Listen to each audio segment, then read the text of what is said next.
he's actually currently working on his first book, so he's a burgeoning author as well.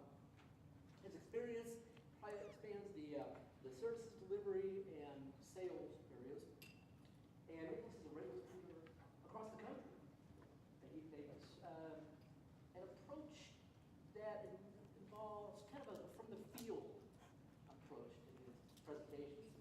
He likes to blend education, humor, storytelling, and maybe just a bit of exaggeration.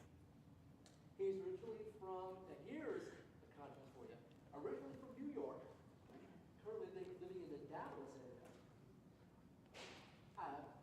His friends call him the New York Cowboy. Now, one thing I will mention before I hand this over to Nicholas is we are filming today, so we'll try to remind you, if you will, that if you need to move about, if you could move back toward the back of the room and move behind the camera, so as not to block the field of view. And with that, if I may, I'll introduce to you the New York Cowboy. Thank you.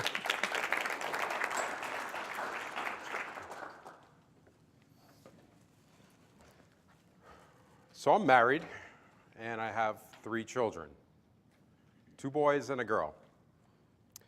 Sean, age 10, Andrew, 8, and a baby girl, Adriana, 5 years old. I also have a dog, Molly. Picture is from 10 or so years ago when we used to do agility, when she was in much better shape than she is now. That's what I call Molly's Match.com photo.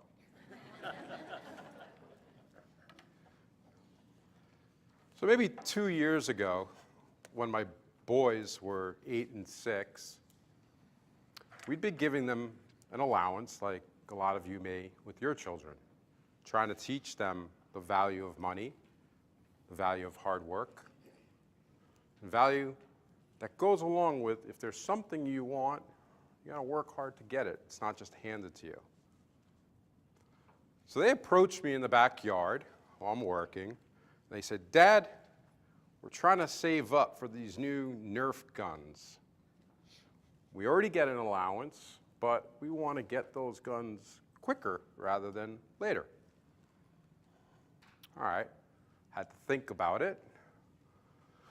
If you have kids that age, it's not just giving them work that you need done, it's giving them work where they could do on their own and come back when they're complete. So I said, all right, go in the kitchen, go get some grocery bags. What I want you to do is take care of Molly's business in the backyard. Pick up her poop. I'll pay you $0.25 per bag. What would you do? 20 minutes later, they come back, and I've got this large garbage bag that I'm taking the smaller grocery bags, counting them, 1, 2, 3, 4. What do you suppose was in those 50 bags that they picked up? Besides rocks and sticks, and there was just enough poop to make each bag a bag. The point is, even at 8 and 6 years old, children, people understand how to make the reward system or the metric system work in their favor.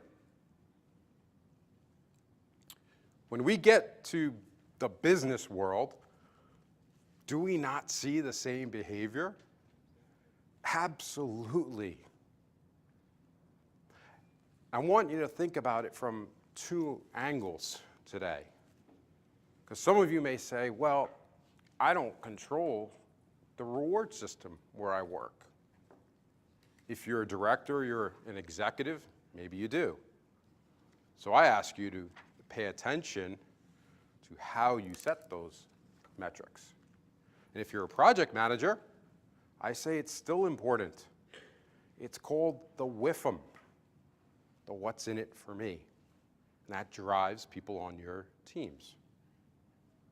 Early on, we learn how to use reward systems to our advantage. And we do this, we take this to the business world as well.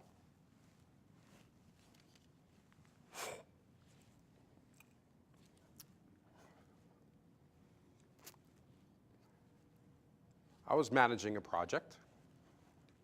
Things were going well. We're 25, 50% into the project, and my manager, he gives me a call. He says, Nick, how's everything going? I say, we're hitting our numbers. We're hitting our milestones. The customer's happy. Milestones are on target. He says, yeah, I know, I heard. He says, you know what? Things are going so well, I'm gonna what? I'm gonna give you more work. I'm gonna give you another project to manage. I'm gonna steal some cycles. I turn around, I say, well, I didn't even know I had some cycles to steal. Consider it a compliment when you're doing your job so well that people just think there's this magical pixie dust wheeling fairy running around, sprinkling pixie dust all over your projects, just making them happen. Because when you're running your projects successfully, you look like the swan. On the outside, the swan is just magically gliding across the water. And that's how you appear. Now, underneath the surface, that swan, that project manager, you may be paddling like crazy. But you're only doing that if you're doing it in a proactive manner. You're being that psychic. I call it the psychic plus. Psychic, they predict the future, 2, 3, 4 months. They predict the problems, and they solve them before they ever occur. They go back to their management. This is the issue. This is the problem. These may be the 3 alternatives that we could do to fix the problem. These are the pros and the cons. And they either pick one, or their manager, or their sponsor, or customer picks one. That's what you want to be, the psychic plus. Solve the problems before they occur. Now, the other profile of a project manager that I have seen is what I call the status reporter. Today I'm red. Last week I might be red or yellow. I say if you're red this week and last week you were yellow, what did you do to stop that trend? If you're red this week and green last, guess what? What happened? Did some problem just pop up that you weren't aware of? Was it an anomaly? Or were you just caught off guard on your project? And what happens after the status reporter has a problem? What happens?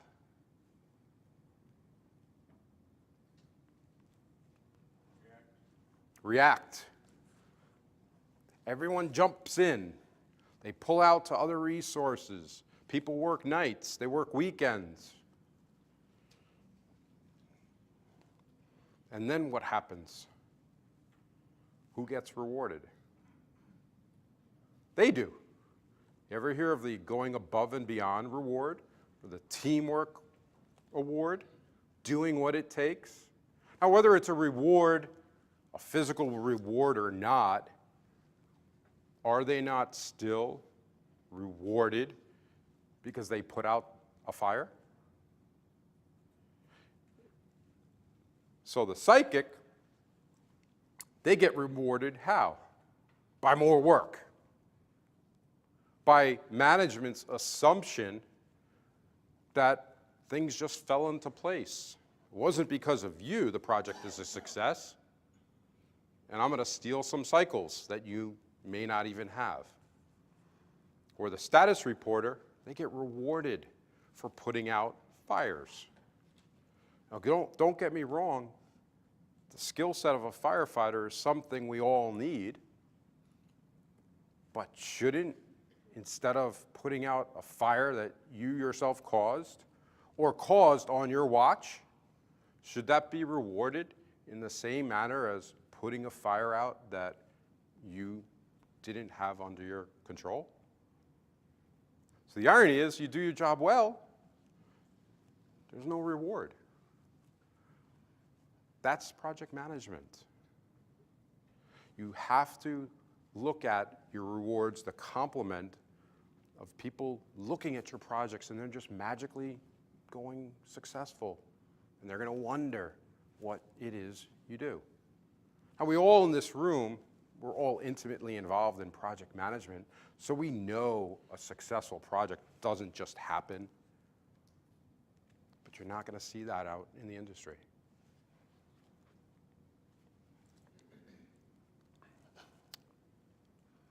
I was having a deck built for my house.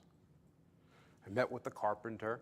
We went over how big we wanted the deck to be, how many people I'd normally entertain for parties, where the steps would be, how high we wanted the railing, the materials, and I gave him a fixed bid price, or he gave me a fixed bid price. Why do you suppose I didn't decide to pay the carpenter per nail? Get a lot of nails. I suppose you would probably have just one big shiny silver of a deck. In fact, it would probably be the most sturdy deck that were ever built. If a natural disaster came around, the house would probably go down, but my deck would probably be standing. So if we don't do that with carpenters or contractors, why do we do that in our business life? When we go to these big organizations, why do we do that? Isn't that what utilization is? When the sole metric for the resources on your teams is their utilization numbers, aren't we just paying them per nail? And as project managers, what does it do to your project? What does that metric do to your project? Drives up price and Drives up, and wastes time. drives up cost, and what else does it do? Waste time. Right. Why? Work expands to fill the bucket. How many of you have ever run a project? Let's say you had 40 hours to do a high-level design for an engineer. How many of those resources, those engineers, have come back and said, you know, it only took me 24 hours to do that design. Here's your 16 hours. Why don't you go apply that to another task that might be over? Has anyone ever had that discussion? I've never had that discussion. Work expands to fill the bucket. You're going to find tasks that either take the exact amount of time that was allocated or more. Well, I've had that discussion, but it was not a proactive measure from any of the engineers to come back and say, hey, you know what, take back those 16 hours. You had to actually poke and steal those hours. You had to steal the hours back. And if you hadn't poked, would they not have used them? Absolutely. Utilization will affect your projects. You need to watch the WIFM of your team.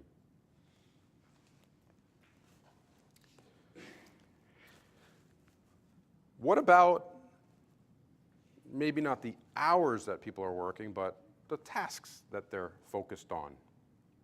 If you're a project manager and you also know how to do the work, and you're measured on utilization, what would you do? Keep busy, right? Well, isn't that an inefficient use of project managers? You guys are leverage. One project manager can keep 10 to 20 people not only busy, not only utilized, but productive. So the more time you spend doing the work is less time you spend enabling others. So the metric also forces people to concentrate where they should not be concentrating. If you're a director or a partner, what do we want you doing? Overseeing the portfolio, and then what? Strategic vision. Getting the next job so your pipeline doesn't go dry. But if you're measured on utilization, I'm going to work on the current work. So what happens to the pipeline? Utilization as the sole metric is just like paying the carpenter per nail.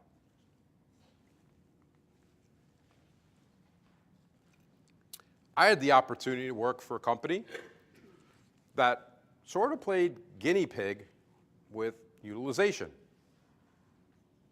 Every month, whoever was in the professional services organization got an extra bonus based on how utilized they were. And then they decided to play a little change-up, a little game. We're going to now reward you, give you that bonus on the bill rate. What do you think now happened? So here I am, project manager, and I need people for my team, for my project. What should I be doing? I should be looking for the resources that are right for the project, that can do the work, and that maybe it's also in their career path to grow in that role. What do you think the first question would be as I'm reaching out for resources, if this were your bonus plan? What's your billing rate? There you go. What's your bill rate? Sure, you're going to bonus me on the bill rate. And what do you think you would do if I came to you with work that had a low bill rate? Do you think you were available? Would you tell me to my face? Probably not, depending upon the org structure. You were magically unavailable. Is that what we want our people doing? No. And I'm not making this up. This is executives setting the direction. You have to think through the metrics, the reward system. So then they said, you're not going to get anything unless you're 70% utilized in 1 month. So let's do the math. The first week, you're not busy. Monday, Tuesday, you're not busy. You're now crossing that 72, 68% threshold. And I've got some work for you. I need you to go to the site the last week of November to help out for something. Are you available? Why are you not available? Because you need all 3 weeks filled that are left. When are you available? December 1st. Nick, I have some family matters to attend to. I can't travel that week, but December 1st I'm available when the new management, the new metric frame begins. How you reward people will drive their behavior.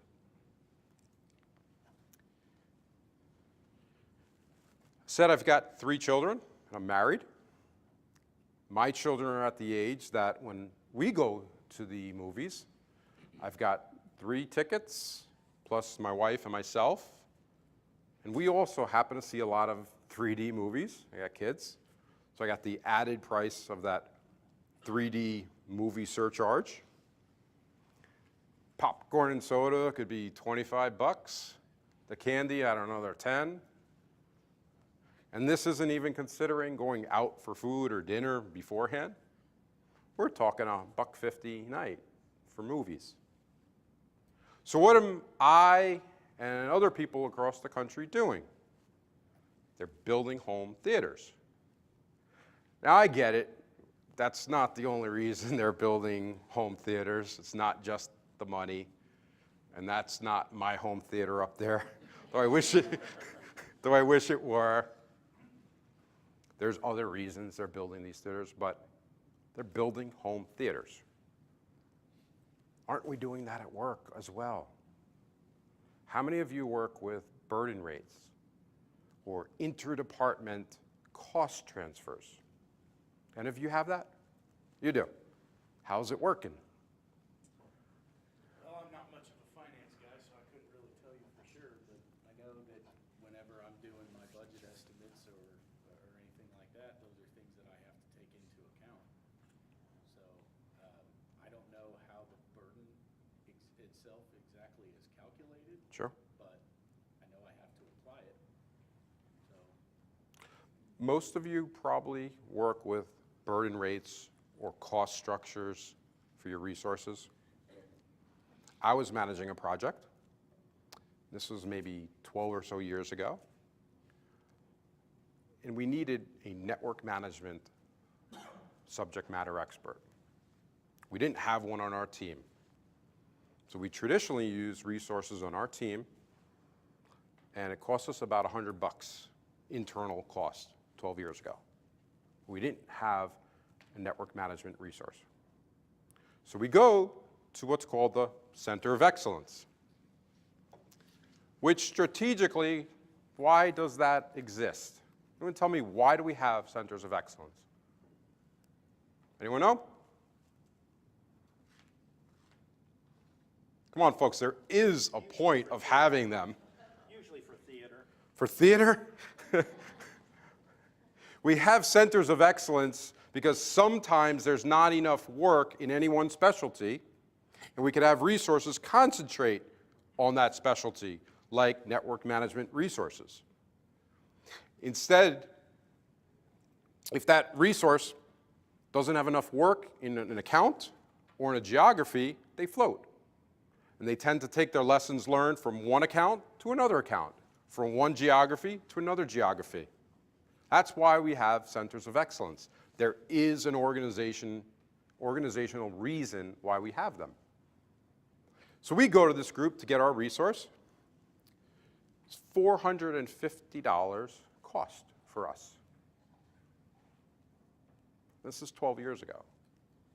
The point being, my team structure was 100, this was 450, and I'm pretty sure we could have brought them on board closer to 100.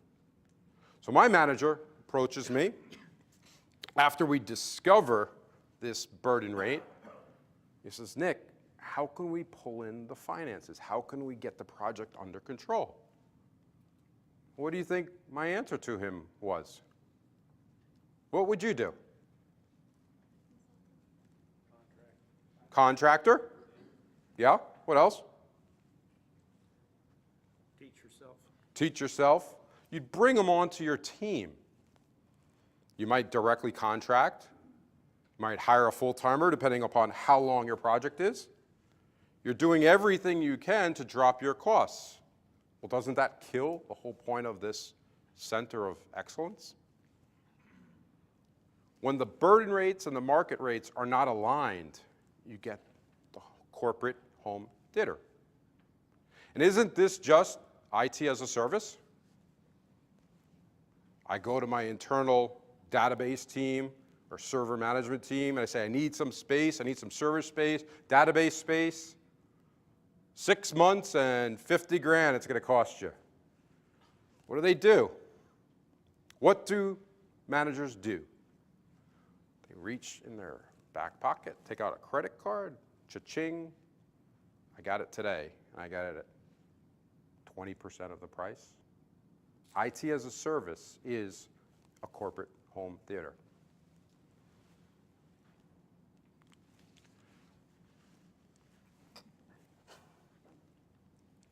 I'm going to say something that's going to keep you wondering if I ever were a project manager. I love change requests. And yes, I was a project manager. And yes, I still had that feeling when I was a project manager. Now that I'm doing services sales, Change request means more money for me. Now, I'm not advocating that you milk your customers, but if the customer paid for a 10-site install and they want the second or the third on top of that, that's a change request.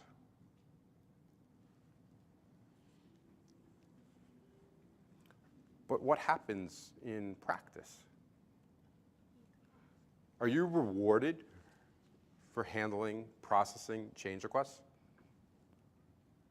No. Is anyone rewarded for that? Usually you have to do it in the same budget. You're rewarded, or unrewarded, I call it, with a really horrible change request process. I've never found myself in an organization where the process were smooth. And what happens? Project managers tend to do whatever they have to just consider it part of the scope. So you go over budget, you leave money on the table, you train your customers to thinking they can ignore the contract, they can ask for whatever they want, you'll take care of it. It's a never-ending cycle. We must reward project managers for change requests. I did like processing change requests. It was an opportunity for me in delivery to expand our revenue, to grow the business, to grow the account. And guess what happens when your projects finish or they don't expand? Is there anything for you to manage if there's no work out there? So it's in your best interest to grow the project, to grow the portfolio, but we don't reward you. We unreward you.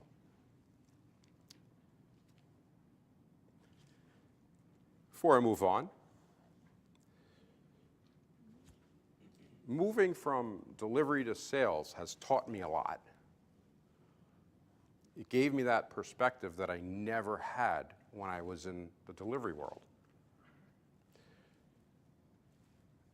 Once we've done work for a customer 2-3 times and that fourth project comes around, who do you think they want to talk to about the work? When I'm there talking about how great of a job you guys, the delivery team's doing, do you think they care for what I have to say? No. You guys are the best salespeople. You're delivering on your projects, and you're selling that next project that you don't even know about, that we don't even know about. When you perform poorly on projects, we can't sell that next deal. You are the best salespeople out there. When we're talking about change requests, I could say the same thing that you would as a project manager. It's going to come across as unbiased if you say it versus the sales guy. I say project management delivery needs to embrace the salesperson's hat because you all wear it whether you want to or not. It's in our best interest for us to grow that skill set.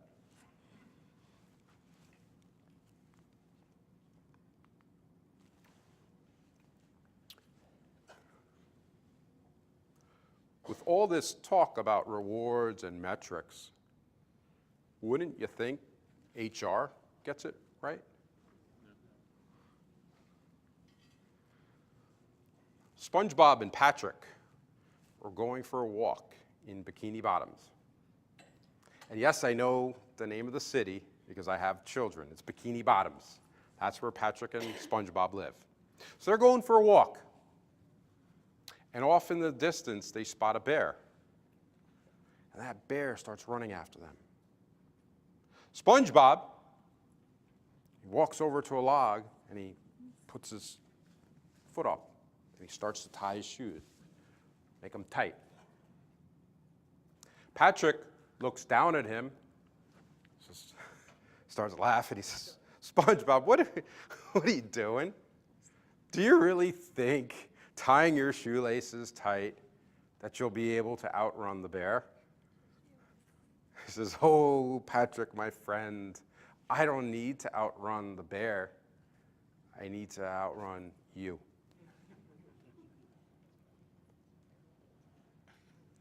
Isn't that what we do with staff ranking? Staff ranking is if you're on a team, let's say there's 10 people, top 3 literally get ranked, 1 through 10. Top 3, they get a nice bonus maybe.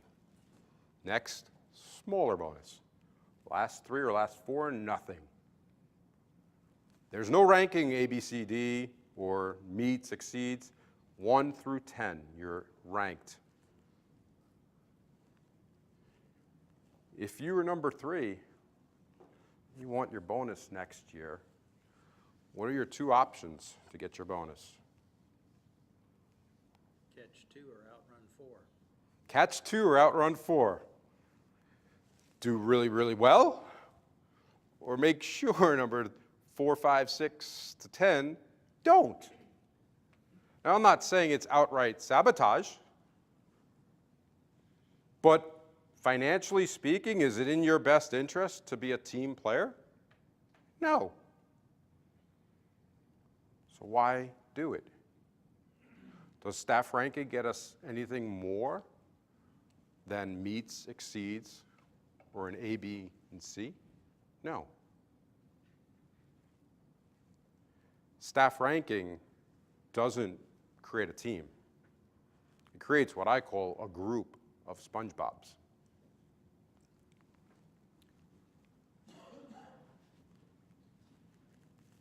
Have you ever had a customer do it to themselves, cause their own turmoil? You shook your head. What'd your customer do? Failed to deliver their portion of the project in time so that we could then configure the software and deliver it in the time frame they wanted. The customer failed to do their part, Yes. which ultimately impacted their deliverables, their benefits. I worked on a program. It was years ago. You might not appreciate this, but it was in support of tiered billing. Tiered billing for the telecoms is them going after the people who cost more money, the people who consume more relative to the money that they bring in. Years ago, everyone could consume the same amount of bandwidth on a telecom's network.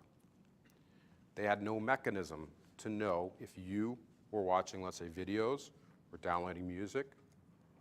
You're all paying the same price, but you, 20% or 5% of everyone out there, might be taking up 80% of the network. So there's this program that they put in place to monitor that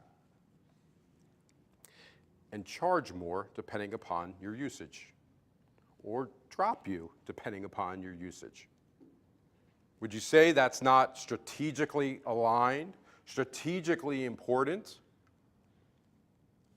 That's the marketing plan that IT is called to implement. So we worked with the design team, designed the solution, did a pilot, and then we rolled it out across the country. We get to the data centers, and if anyone's worked in the telecom industry, how are the data center owners rewarded? What's their metric? Utilization of the servers. Utilization of the servers? No. Who said uptime? What are the top 3 ways that they're rewarded? Or top 3 metrics? Uptime, uptime, uptime. So we go out to the sites. We've got this great new marketing plan that we need to enable. What do you think the data center owners did? Do you think they were happy to see us there?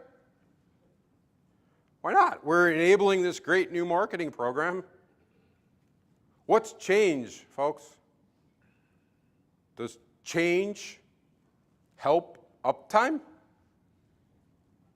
Typically not. They want to keep things constant, steady. If it's not broke, don't touch it. Did they say that we could not proceed with our project? No. You became the caboose. Fill this document out.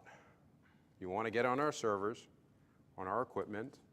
It's called a MOP, a method of procedure. Fill this out. Do you think it was right the first time we did it? No. Or the second, or the third, or the fourth.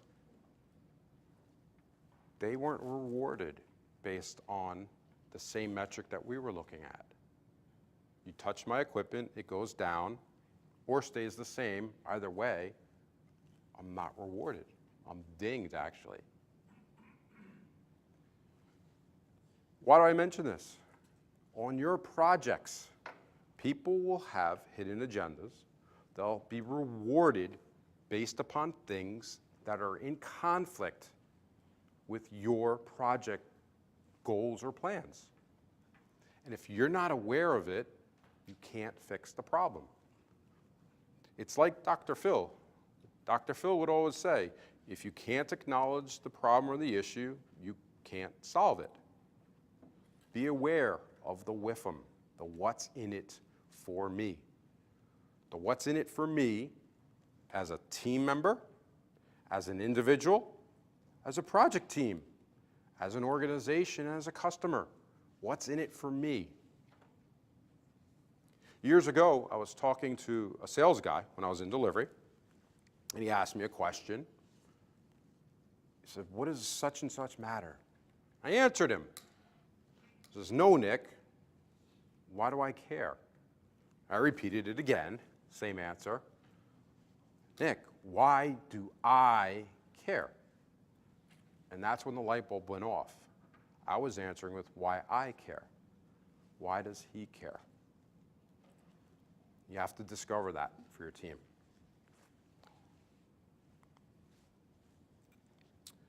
So all this talk about what not to do, what should we be doing? What's the challenge with metrics? The challenge is what you want to measure is fuzzy. It's hard to measure. We want what? In services, we want repeat customers. Why? Why do we want repeat customers in professional services? Cheaper than That's it. finding a new customer. They're cheaper. Again, moving into sales. Did I really understand the meaning of that? When you hear it costs 10 times or 100 times more money to acquire a new customer, I live it every day. Selling to a new customer is much more difficult, time-consuming, than selling to a repeat customer. But how do you measure that? What people do, they take the shortcut sometimes. They measure the measurable. Because I can measure something, let's just use that.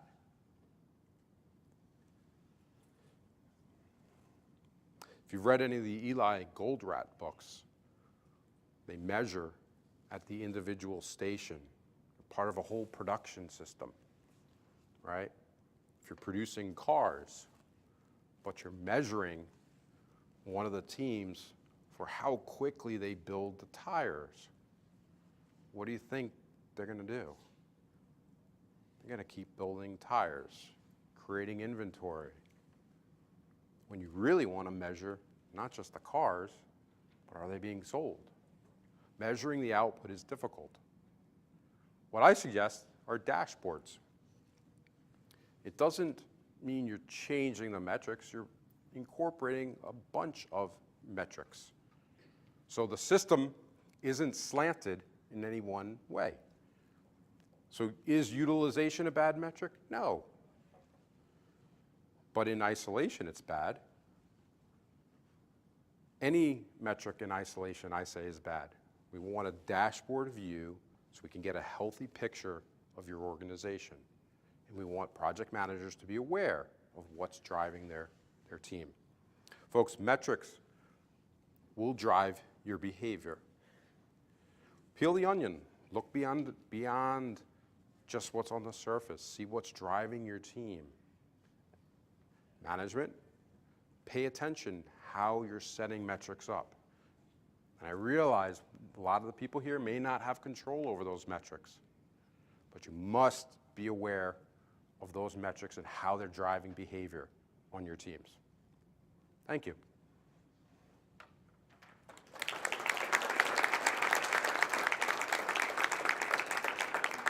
Questions, comments, feedback? What's the worst metric you've ever seen? The worst metric I've ever seen. If I put my project manager hat on, it would probably be utilization, because it could be in direct conflict with my metric, which is profit loss, customer sat. It's hard to say any direct metric that's more horrible than the others. I think it's just using one in isolation. Give you an example where I work. At one point, they would pay salespeople based off of baseline profit. At one point, it was actual profit. And both of those drive different behaviors. In one, there's a clean handoff to delivery. In the other, if you're getting paid on actual, you're going to provide a little more oversight than you would before. So I think the problem is when a metric isn't aligned to strategy. If you want your salespeople to also provide oversight, then the actual is great. If you want a nice handoff to delivery, then baseline is great. So I think the metric, if it's not aligned to the goal or the strategy, that's when the problems exist. I think people need to think through the metrics that they choose. Question? So you said that positive change request metric, that would be beneficial. And how do you incorporate the fact that often change controls or change requests are driven from missed requirements? So how do you both reward a PM, but then also unreward them if they're the ones that, if what the work we're doing, if we miss the requirements in that handoff or we miss something in that, then that change request directly drives back to us. Right, so the question had to do how you incorporate missed requirements as in your change request and rewarding. So when I look at change requests, what I've seen in the industry, there's a couple categories, and they're, to me, not all change requests. One may just be you need more time to do some work, or you forgot something, but it was really in scope the whole time. And that's not a change request. That's someone made a mistake. There's also change requests in professional services when there's no benefit that's added. What I mean by that is there might be a clause in a contract that says, if you, Mr. Customer, slow me down, I'm going to charge you more. No value add. And then there's a change request when there is value add. You paid for 10 sites and you're getting 2 more. So I see them as 3 buckets with one not being a change request. And I think there's different ways that you work all of those. Because selling a change request when the customer themselves isn't getting anything more, and in addition, that change request really signifies to their management that they weren't watching their team, they're spending more money and not getting anything extra, is a different mindset than, here, you asked for this extra work, pay more. So I think it's incorporating all of that, but the point is we need to reward people for processing change requests. If you don't reward me or unreward me, I'm just not going to do them. I'm just going to do that extra requirement. I'm not going to analyze the impact. There's a question over here? I have a question, where do you start? So if you know you're in a position where you can maybe influence some metrics or suggest metrics that are more beneficial to the organization, where would you suggest we start? The question is, where do you start with metrics when you're setting them up? I think you always need to consider, what would you do if that metric were in place? Or maybe not what you would do, what would a person, and exaggerate the response. When I'm looking at staff ranking, exaggerate it. Think sabotage. Now, the answer is not going to be over here or here at the extremes. It's going to be somewhere in the middle. That's probably the behavior you'll see. But when I talk about people being paid by the bill rate, if the bill rates are different or if they're disclosed up front, you're going to have that discussion of bill rates. So if I were thinking that metric, I might say, well, is that rate available when the inquiry is coming in? Is it public knowledge? Because I don't want people choosing the project based on bill rate. So all I'm saying is put careful thought into those metrics and be aware of them. So there's no silver bullet here. That's what the dashboard answer really is. It's saying there's no metric that's going to work for everything. Just use a little bit of each, and maybe the whole picture will do justice.